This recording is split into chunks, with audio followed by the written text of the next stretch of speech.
강사님을 모시고 독도의 날이 무엇인지 그 의미한 것을 한번 따져보시도록 하겠습니다. 그러면 강사님을 모시도록 하겠습니다. 네. 안녕하십니까, 정진혁 강사입니다. 예, 정진혁 강사님. 네, 안녕하십니까. 네. 독도의 날 10월 25일 날 행사를 여기저기서 많이 하고 있는데요. 네. 독도의 날이라는 것은 무엇인가요? 우선 독도의 날을 먼저 아시기 위해서는 우선 이게 대한제국 칙령 41조를 먼저 아셔야 될 것 같습니다. 이 대한민국 칙령 41조는 1900년 고종 37년에 우리 고종께서 울릉도를 이제 울도라고 해서 그 도시를 훨씬 더 이렇게 개편을 했습니다. 개층을 하셔서 이 도감을 이제 더 개편을 하셔가지고 이제 우리 독도하고 죽도를 울릉도 소속으로 이제 명칭을 확실하게 이 도를 개편함으로 인해서 그 독도에 대한 어떤 그 국가 영토권을 명확하게 관보에다가 공지한 부분이고요. 이날이 10월 25일입니다. 그래서 그 10월 25일이 어떻게 보면 독도 이제 칙령을 이제 반포한 날인데 그것을 지금은 독도의 날로 우리가 이제 개념을 짓고 있다고 볼 수 있겠습니다. 그래서 이 날짜는 10월 25일이 되겠습니다. 그렇군요. 네네. 그래서 10월 25일을 독도의 날을 행사하고 있는데 네. 독도의 날에 갖는 의미는 무엇인가요? 이 독도의 날을 자체를 우리가 의미를 둬야 되는 이유는요. 지금 일본이 이 독도가 본인 자기들 나라 땅이라고 해서 이렇게 주장을 하는 부분이 이런 침탈에 대한 부분들이 굉장히 이슈화되고 있기 때문에 이런 일본의 어떤 그런 강압적인 어떤 이런 부분에 대해서 확실하게 우리가 인지를 시켜주고 또한 국민에 대한 어떤 이 독도에 대한 인지도를 훨씬 더 인식도를 더 높여주는 작업과 그다음에 세계에도 이 독도가 한국의 고유 영토란 것을 명확하게 알려주기 때문에 이 독도의 날은 굉장히 의미가 깊다고 할 수 있겠습니다. 예. 일본에는 2월 22일이라고 해서 이제 시마네현에서 이제 현보에다가 이제 공지를 띄워서 이 독도가 일본의 땅이라고 해서 계속 이제 지속적으로 지금 자기들이 주장을 하고 있는 상황이고 우리나라는 이제 10월 25일 날 이제 그 독도의 날이라고 해서 관보에다가 이제 실제로 노출한 그 공지를 한 전 세계에다 만방에 알린 그런 부분이기 때문에 이 차이가 있는데 훨씬 더 우리는 이제 먼저 말씀드린 대로 이제 칙령 41조에 의한 그 독도 자체의 어떤 독립적인 땅을 영토를 훨씬 더 많이 주장을 했기 때문에 확실히 차이가 있다고 보시면 되겠습니다. 날짜에 대한 부분들이 이런 부분에서 비교가 된다고 보시면 될 것 같습니다. 그렇군요. 네네. 그 일본은 그 소위 다케시마날에 일본 정부 관료도 참석하고 네. 또 시마네는 한 곳에 네. 집중적으로 모여서 하고 있는데 네. 그 우리나라도 독도의 날을 국가 기념일로 지정해서 네. 일본처럼 네. 이렇게 국가적 차원에서 해야 될 필요는 네, 있지 그렇습니다. 않나요? 굉장히 그 중요한 이슈가 되는데요. 네.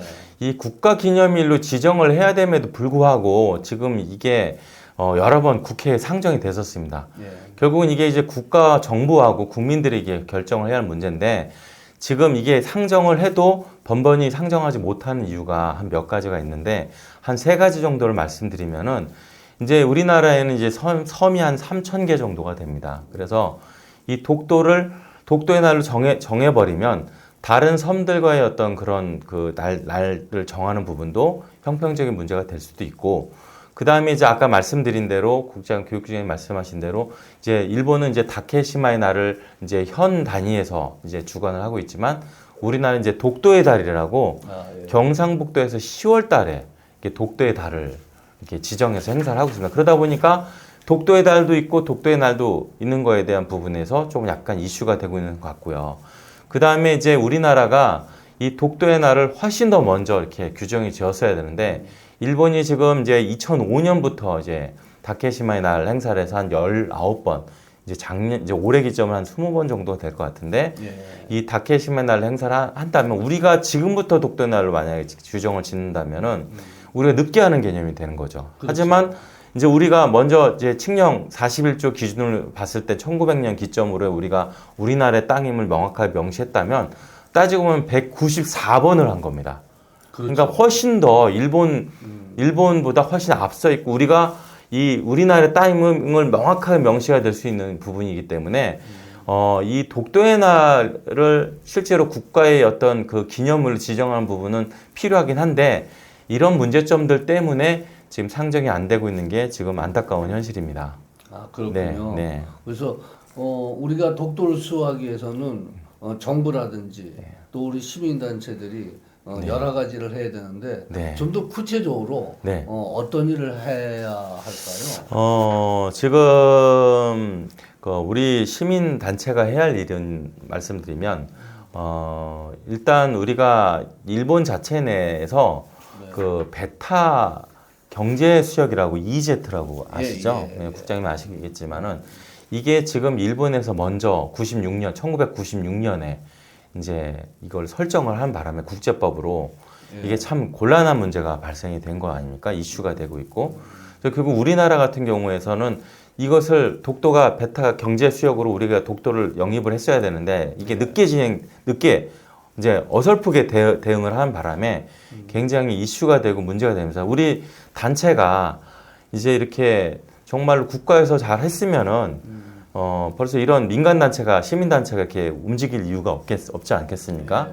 결국 이제 정부가 미흡하게 대응한 문제 때문에 우리 시민 단체는 이 베타 경제 수역 자체를 정말 우리나라의 그 독도가 우리 땅이 베타 EEZ로 영입할 수 있는 어떤 노력을 적극적으로 해야 되고요. 한 사례는 2012년도에 이제 우리 전 국회의원인 정몽준 국회의원께서 이제 항의를 이렇게 질의한 사례도 있듯이 전 국민들이 이 베타 경제 수역을 실제로 독도를 이렇게 영입하기 위해서 적극적으로 노력을 해야 한다고 생각을 하고 있습니다. 강사님께서 좋은 말씀해 주신 것처럼 일본은 이 교과서도 바꿔갖고 무리하게 독도가 자기네 영토라고 주장하고 있고 이것을 아주 계획적으로 그렇죠. 이건 진짜 심각한 문제입니다. 이렇게 가리키고 있는데 네. 이거에 대항할 수 있도록 우리 정부뿐만 아니라 우리 시민단체들도 국민들한테 적극 홍보하고 독도가 우리 것인 것을 강력하게 알리고 지켜낼 수 있도록 우리 모두 힘을 합쳐야 될 것 같습니다. 시청자분들도 정말 적극적으로 자기 개인 활동 포함해서 커뮤니티 활동에도 이 독도에 대한 중요성들을 같이 공감하고 많이 회자될 수 있도록 노력을 부탁드리도록 하겠습니다. 감사합니다. 네, 감사합니다. 수고하셨습니다. 감사합니다.